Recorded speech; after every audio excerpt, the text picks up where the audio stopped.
بسم اللہ الرحمن الرحیم۔ السلام علیکم۔ یہ داستان ہے مڈل کلاس فیملی سے تعلق رکھنے والے ایک ایسے لڑکے کی جو کہ پڑھائی میں بھی بہت کمزور تھا اور اسے اقنانے کا بھی مسئلہ تھا، جس کی وجہ سے وہ ٹھیک سے بول بھی نہیں سکتا تھا۔ وہ لڑکا آگے جا کر امریکہ جیسے بڑے اور پاورفل ملک کا صدر بن جاتا ہے۔ جی ہاں، جو بائیڈن کی ہم بات کریں گے، جو کہ ابھی امریکہ کے صدر منتخب ہوئے ہیں۔ انہوں نے ڈونلڈ ٹرمپ کو بہت کانٹے دار مقابلے کے بعد ہرایا ہے اور اس منصب پر فائز ہوئے ہیں۔ میرا نام علی حیدر ہے اور آپ دیکھ رہے ہیں YouTube channel master info T V. اگر ہم جو بائیڈن کی زندگی کے بارے میں بات کریں تو ان کی زندگی مشکلات سے بھری پڑی ہے۔ ان سب مشکلات کے باوجود وہ کیسے محنت کرتے ہیں اور کیسے اس منصب تک پہنچتے ہیں، ہم اس ویڈیو میں یہ ساری ڈیٹیلز آپ کو ساتھ شیئر کریں گے۔ جو بائیڈن 20 نومبر 1942 کو امریکہ کی ریاست پینسلوینیا کے شہر سکرنٹن میں پیدا ہوئے۔ جو بائیڈن کے والد کا نام جوزف بائیڈن ہے اور وہ آئل کا کاروبار کرتے تھے۔ ان کا کاروبار بہت ہی اچھا چل رہا تھا۔ یہ جو بائیڈن کے لیے بیڈ لک کہیں یا کچھ اور کہیں کہ ان کے پیدا ہونے کے بعد سے ان کے والد کا کاروبار اچھا نہ چل سکا اور مسلسل نقصان کی وجہ سے انہیں وہ کاروبار بند کرنا پڑا۔ 1953 میں جو بائیڈن کی فیملی ولمنگٹن ڈیلاویئر شفٹ ہو گئی، جہاں ان کے والد کو یوز کارز کے سیل مین کی نوکری مل گئی۔ کچھ ٹائم کے بعد جو بائیڈن کے والد ایک کامیاب سیلز مین بن گئے۔ جو بائیڈن نے اپنی ابتدائی تعلیم ایک private school Archmere academy سے 1962 میں مکمل کی۔ جو بائیڈن پڑھائی میں اتنے اچھے نہیں تھے، لیکن ان میں ایک لیڈر کی کوالٹیز تھیں، جس کی وجہ سے جتنا بھی ٹائم انہوں نے سکول میں گزارا وہ ایز اے کلاس پریزیڈنٹ انہوں نے گزارا۔ اگر کھیل کی بات کریں تو وہ فٹ بال اور بیس بال کے بھی بہت اچھے پلیئر تھے۔ ہکلانے کی بیماری کی وجہ سے اس کے ایک دوست ان کا بہت مذاق اڑاتے تھے۔ اس بیماری کو دور کرنے کے لیے جو بائیڈن نے بہت محنت کی۔ کچھ ٹائم کے بعد ایک انٹرویو میں انہوں نے بتایا کہ وہ آئینے کے سامنے کھڑے ہو کر بہت دیر تک شاعری پڑھتے تھے۔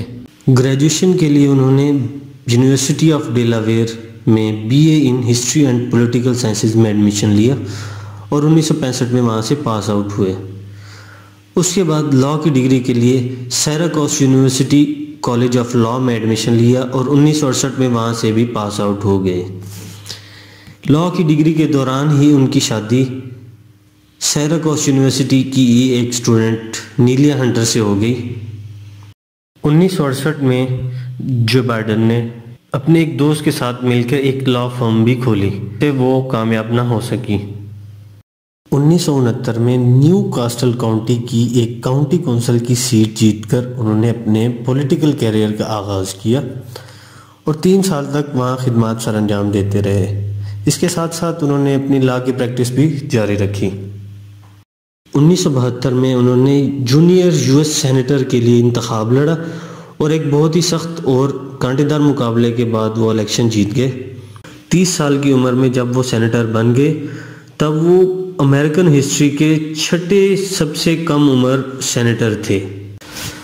سینیٹر کا حلف اٹھانے سے پہلے ہی ان کی زندگی کا ایک بہت ہی برا حادثہ پیش آیا، جب 18 دسمبر 1972 کو ان کی بیوی اور ان کی 1 سالہ بیٹی ایک کار حادثے میں مارے گئے اور ان کے دونوں بیٹے شدید زخمی حالت میں بچ گئے۔ اس حادثے کے بعد ان کی زندگی کا یہ سب سے مشکل ترین وقت تھا۔ اس وقت میں ان کے دوستوں نے ان کا ساتھ نہ چھوڑا اور ان کی ہمت بڑھاتے رہے۔ اس دوران انہوں نے ہاسپٹل کے ہی ایک کمرے سے اپنا حلف اٹھایا جہاں ان کے بیٹے ایڈمٹ تھے۔ 1977 میں جو بائیڈن نے دوسری شادی کی، ان کی دوسری بیوی کا نام تھا جل ٹرے جیکبز اور وہ پیشے کے اعتبار سے ٹیچر تھیں۔